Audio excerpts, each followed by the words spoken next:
That's all I'm going to do for you. Hello Nathan Nice. Welcome to my channel. My name is Nathan and this is ActionTube.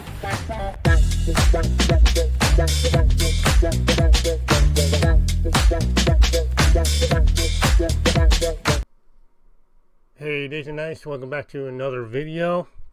So one of the things that I try to focus on nowadays on this channel is movies that you haven't heard of, especially in the category of the 80s and 90s, and also straight to video, direct to video type movies, which they are now called nowadays video on demand. Fist of the Condor happens to be one of those movies. That's what we're going to talk about today.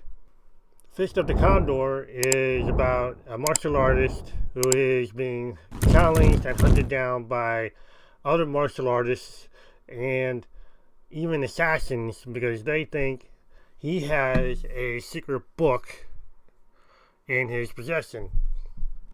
A book called The Fist of the Condor. This movie is a Chilean-based, Spanish-speaking kung fu film. I can't think of anything negative about this movie other than two things. First one happens to be the audio. The audio is terrible, and I'm not sure if it's because of the streaming service that I used or the movie. I'm actually pointing towards the streaming service because I used a Redbox to stream this movie, and Redbox generally doesn't have very, very good audio when it comes to streaming. But there is that. The second thing is that this movie is too damn short. The movie is 1 hour and 20 minutes long, including the credits. And I just felt that is way too short. And those are my only two negative complaints that I have about this movie. Before we go any further, I would like to show you a snippet of the trailer. I cannot find any clips to show you, so I'm just going to show you a snippet of the trailer. Enjoy. Habítalo y transfórmate en él. Y tu cuerpo liviano podrá volar.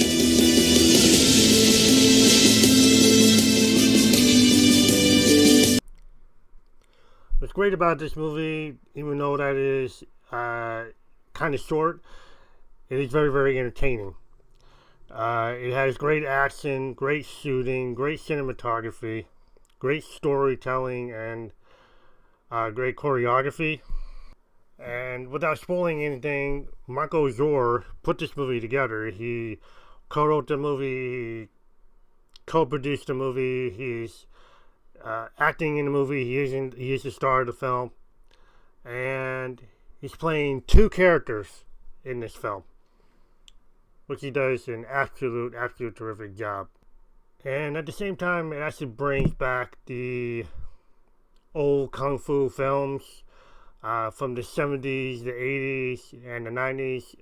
From my perspective, it comes from the 80s and 90s because I haven't seen any of the kung fu movies from the 70s. Except maybe one or two Bruce Lee movie. I do have Enter the Dragon on DVD, but that is the only movies that I have seen from the 70s. But as far as the 80s and 90s are concerned, it actually follows up with all that. Especially in the 90s when Jackie Chan came on to the scene in the U.S. market, I should say, with his international film Rumble in the Bronx, and that's when he really broke out. So it's actually an ode to that, and that's what I really love about it.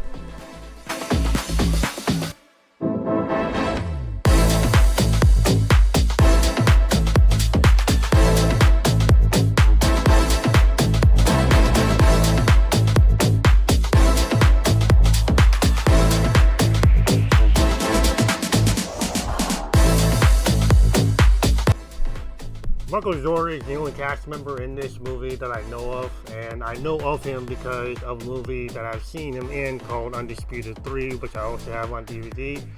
And that's when I first recognized, or that's when I first noticed him and got his name.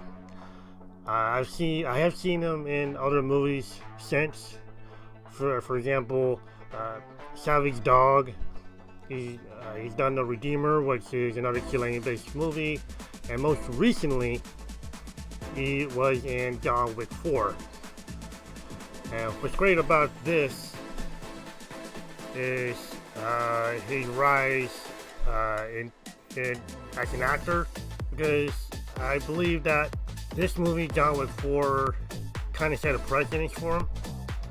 And not only that, John Wick 4 came out 2 weeks before this movie came out. So this movie that I'm talking about now, Fist of the Condor, is fresh off the heels of John Wick 4.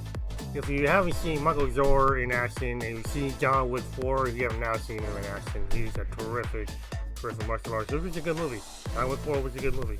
As far as the other cast members are concerned, I don't know them, unfortunately, but they are extremely talented. I give him a lot of credit, especially not the main villain, but second to the main villain. Happens to be an incredible martial artist, and I was just blown away by everybody's talent and skill in this movie. And I give the cast an A. The story, I give a B. The dialogue was kind of an issue for me. Again, because this is a Spanish-speaking film, and not only that, again, the audio was kind of terrible. But I can't tell you if it's the movie's fault or if it's the streaming service's fault. But I am blaming the streaming service because it does have a history of that. Redbox does.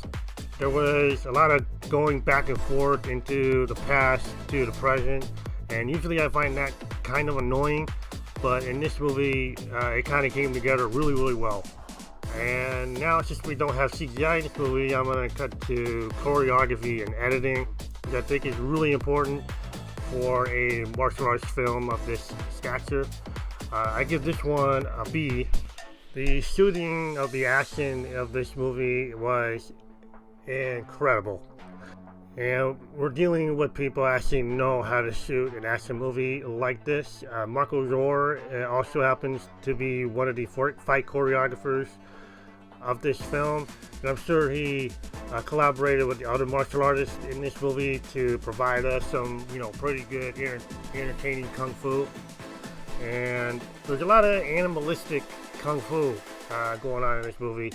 Hence the title, again, Fist of the Condor.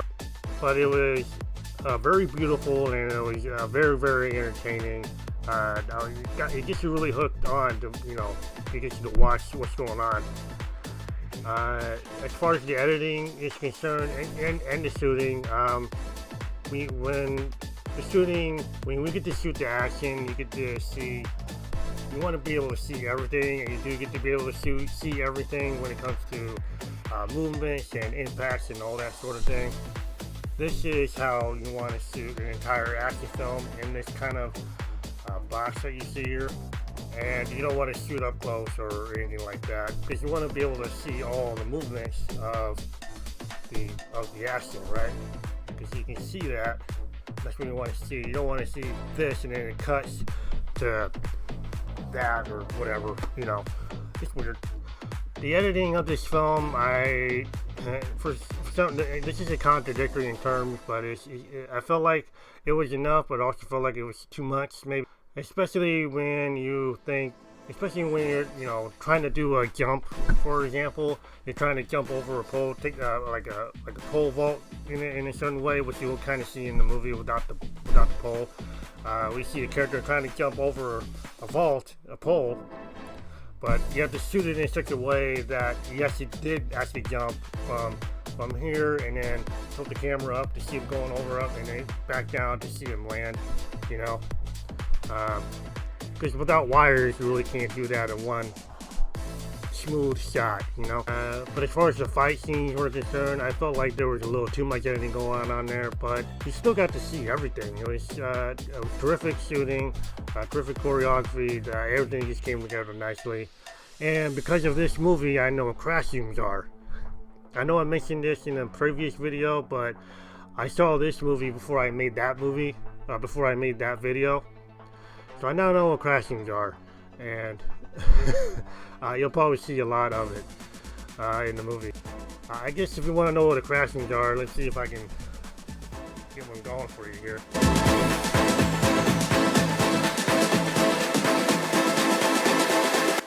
That's all I'm going to do for you.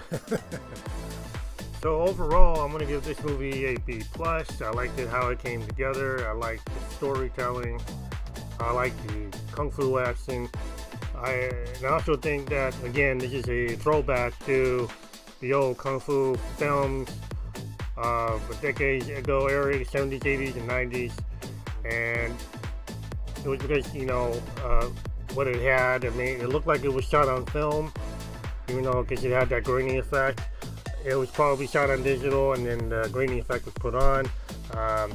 But it was still a great throwback to the old kung fu films of Bruce Lee and probably the Shaw Brothers and all those guys.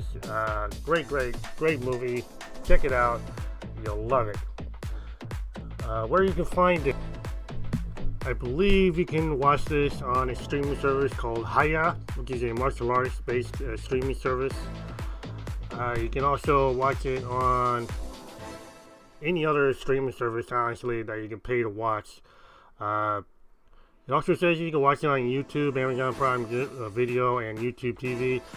But I think you need to have Haya in order to watch it on one of these other streaming services that I just mentioned. Or you just get Haya, you know. So I don't have Haya because I feel like I don't need it. But if you are a big martial arts fan, like I am, you probably do, and you can just check it out on there, or you just wait till it comes out for free. That's usually the best option for me, just to wait it out. But if you want to pay your money, because it does have to make money somehow, to make back the budget, stream to rent it, buy to rent it, and trust me, it's worth your money. Totally worth it. It's totally worth it. And that is all I got for you guys. So thank you for sticking around to the end of this video, and I will see you guys in the next one. Until then, live long and prosper. May the force be with you. Be excellent to each other. Party on, dudes. And if you're trained to be a martial artist, keep up the training, and I'll see you guys on the bounce.